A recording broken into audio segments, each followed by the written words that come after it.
The woman fell against the door like a bundle of rags dropped from a wagon. Thomas Brennan heard the thud from inside his cabin, looked up from his coffee, and knew without opening it that whoever stood outside had come to the end of something. He was right. When he pulled the door open, she collapsed across the threshold, unconscious, her dress torn and muddy, her face gaunt beneath tangled black hair. Blood smeared her temple. Her hands were raw, fingernails cracked.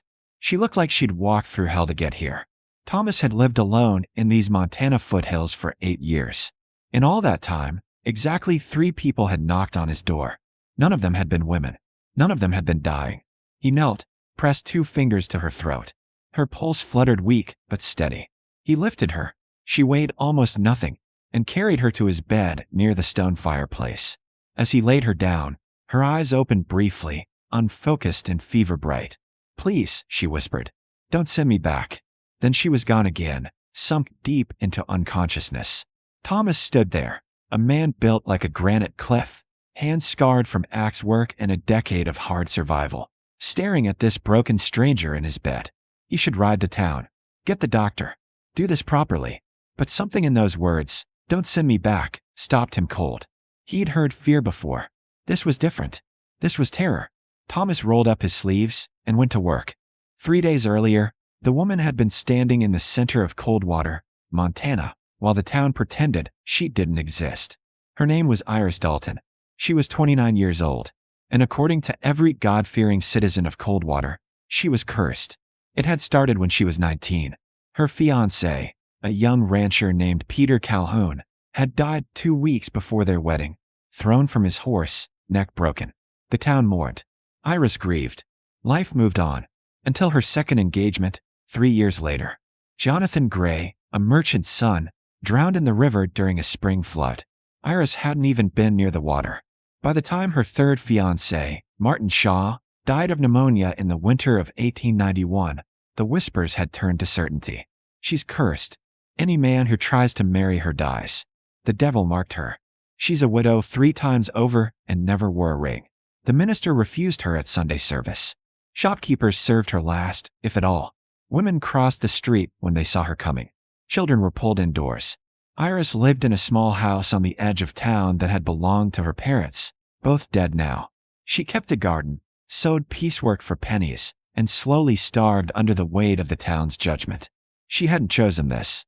She'd loved those men, worn them, and still the curse followed her like a shadow. Then Samuel Pritchard made his offer. Pritchard owned half of Coldwater, the land, the bank, the mill. He was 56, cruel-eyed, and had buried 2 wives already under circumstances no one questioned because he was rich and powerful and untouchable. He cornered Iris outside the dry goods store on a cold October morning. "You're a blight on this town, Miss Dalton," he said, his voice low and oiled. "But I'm a charitable man. Marry me, and I'll see you fed and housed. Refuse, and I'll foreclose on that little shack you call home. You'll have nothing." Iris looked into his eyes and saw exactly what her life would become. A prison. A slow death of a different kind. "I need time to think," she said. "You have until Sunday," Pritchard replied. That night, Iris packed a single bag, laced up her boots, and walked out of Coldwater into the darkness. She had no destination, no plan, just the desperate, primal need to escape. She walked for 2 days, sleeping in hay barns and under pine trees, drinking from icy streams. Her food ran out. The November cold bit through her thin coat. On the 3rd day, dizzy with hunger and exhaustion, she stumbled on a rocky trail and fell hard, cracking her head against a stone. She got up, kept walking. The forest thickened. The mountains rose. And then, through the trees, she saw it. A solid log cabin with smoke rising from the chimney, lamplight glowing warm in the window. She made it to the door, and then the world went dark. Thomas kept her alive with broth and cool cloths, the way he'd once nursed a wounded elk calf through a bitter winter. Her fever raged for 2 days. She thrashed and cried out, speaking names he didn't know. Peter, Jonathan, Martin, her voice breaking with old grief. On the 3rd morning, her eyes opened clear. She stared at the rough-beamed ceiling, at the fireplace, at the massive, bearded man sitting in a chair across the room, whittling a piece of cedar. "You're awake," Thomas said quietly. Iris tried to sit up. Her body wouldn't cooperate. Easy, he said. You've been through it. Where am I? My home. 8 miles north of Coldwater, up in the high timber. Her face went white. Coldwater, she whispered. They'll come looking. For you. She nodded, and he saw the terror flicker back into her eyes. Thomas set down his knife. Nobody's come yet. And if they do, they'll have to go through me. Iris stared at him. This stranger, this mountain of a man who'd taken her in without question. Why? She asked. Why would you help me? Thomas was quiet for a long moment. Then he said, Because you asked me not to send you back. Iris stayed in bed for another 2 days, while strength crept slowly back into her body. Thomas brought her meals, venison stew, cornbread, strong tea, and sat by the fire in the evenings, giving her space to heal without pressing her to speak. But on the 5th night, she finally told him everything. She told him about the 3 dead fiancés, the town's judgment, the curse they believed she carried, Samuel Pritchard's ultimatum. Thomas listened without interruption, his face unreadable in the firelight. When she finished, she waited for him to tell her to leave, to say he wanted no part of a cursed woman's trouble. Instead, he said, Sounds to me like you had some terrible luck in a town full of cowards who needed someone to blame. Iris blinked. You don't believe in the curse? I believe in winter storms and bad horses and sickness, Thomas said. I don't believe the Almighty spends his time killing men to punish a woman for existing. It was the first time in 10 years anyone had said her suffering wasn't her fault. Iris put her face in her hands and wept. By the end of the first week, Iris could walk to the table and back. By the second, she insisted on helping. Thomas tried to refuse. You're still recovering. I've been useless long enough, she said firmly. Let me work. So she mended his shirts, patched the holes in his socks, and organized the chaos of his kitchen. Thomas, who had lived like a hermit for nearly a decade, found himself strangely grateful for the company. She was quiet, but not timid, sharp-minded, but not harsh.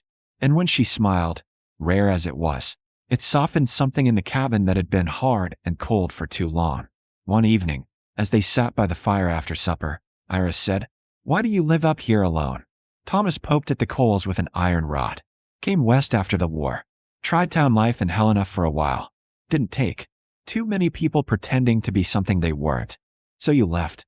Built this place with my own hands. Hunt, trap, trade furs once a year in Missoula. Don't need much. Don't know anybody. Sounds lonely. Thomas glanced at her. It was. The word hung between them. Was, not is. Iris looked away, her cheeks coloring slightly. The trouble arrived on a cold morning in late November. Thomas was splitting wood in the yard when he heard the horses. 3 riders came up the trail, moving slow and deliberate. He recognized the man in front immediately. Samuel Pritchard, wrapped in an expensive wool coat, his face tight with displeasure. Flanking him were 2 hired men, both armed. Thomas set down his axe and walked to meet them at the edge of the clearing. He didn't say a word, just stood there, broad-shouldered and immovable, his calloused hands loose at his sides. Pritchard reined in his horse. You're Brennan. I am. I'm looking for a woman. Iris Dalton. She ran off 2 weeks ago. I have reason to believe she came this way. What makes you think that? A trapper saw her on the North Trail. This is the only cabin for 10 miles. Pritchard's eyes narrowed. She's a danger to herself, Mr. Brennan. Unstable. The town has a responsibility to bring her back. She looked pretty stable to me, Thomas said evenly. Pritchard's expression darkened. So she is here. Didn't say that. I'm not here to play games, Brennan. That woman is under my protection. She's also under obligation to me. If you're harboring her, you're interfering in legal matters. Thomas took 1 step forward. There's no law that says a woman can't walk away from a town that treated her like dirt. And there's no law that says I have to hand over someone who came to my door asking for help. One of Pritchard's men shifted in his saddle, hand drifting toward his rifle. Thomas didn't flinch. I wouldn't. The man froze. Pritchard's face flushed with anger. You're making a mistake. I have influence in this territory. I can make your life very difficult. You're welcome to try, Thomas said quietly. But right now, you're on my land. And I'm asking you to leave. For a long moment, the 2 men stared at each other. Pritchard, used to buying and bullying his way through every obstacle, and Thomas, who hadn't bent to another man's will since the day he walked away from civilization. Finally, Pritchard jerked his reins. This isn't over. He turned his horse and rode back down the trail, his men following. Thomas stood there until the sound of hoofbeats faded completely. Then he walked back to the cabin. Iris was standing just inside the door, pale and shaking. "He'll come back," she whispered. "He won't let this go." Thomas closed the door and bolted it. "Then we'll be ready." That night, Thomas checked his rifle, his shotgun, and the revolver he kept in a wooden box under his bed. He hadn't fired a weapon in anger since the war, but his hands remembered. Iris watched him, her arms wrapped tight around herself. "You should send me away," she said, "before this gets worse." Thomas looked up. "Is that what you want?" "No," she admitted, "but I don't want you hurt because of me." He crossed the room and stood in front of her. "Iris, I've lived up here for 8 years without a single person caring whether I lived or died. You've been here 2 weeks, and this place finally feels like a home. I'm not sending you back to a man like Pritchard. Not now. Not ever." Her eyes filled. "Why are you doing this?" "Because you deserve better than what that town gave you," Thomas said simply. "And because I'm tired of being alone." Pritchard didn't come back the next day, or the day after. But Thomas knew men like him. They didn't forget. They didn't forgive. And they didn't lose. He spent the following week preparing. He reinforced the cabin door, stockpiled firewood and ammunition, and made sure Iris knew how to load and fire the shotgun if she needed to. "I've never shot anything," she said, holding the heavy weapon awkwardly. "You won't have to," Thomas said. "But I need to know you can protect yourself if I'm not here." She practiced until her shoulder ached, and by the end of the week, she could hit a tree stump at 20 yards. In the evenings, they sat by the fire and talked. Iris told him about her parents, her love of books, the garden she'd kept in Coldwater. Thomas told her about growing up in Ohio, the war, the long years of drifting before he found this mountain.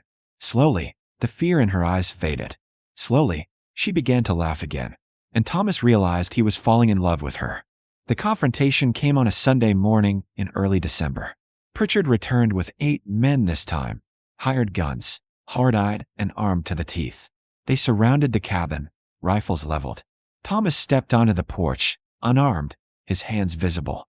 "Last chance, Brennan," Pritchard called from horseback. "Send her out, or we take her." "She's not property," Thomas said. "She stays." Pritchard smiled coldly. "Then you're a dead man." Before anyone could move, a new voice cut across the clearing. "Nobody's dying today."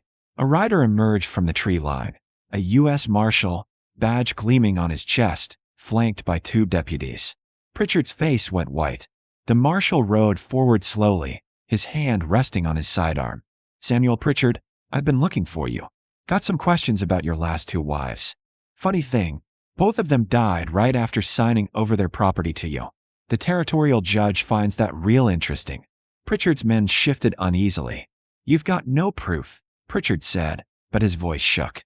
"I've got 3 signed depositions from people in Coldwater saying you threatened Miss Dalton, tried to coerce her into marriage, and sent armed men onto private land to abduct her." The marshal's eyes were cold. "That's kidnapping, coercion, and trespassing. You're under arrest."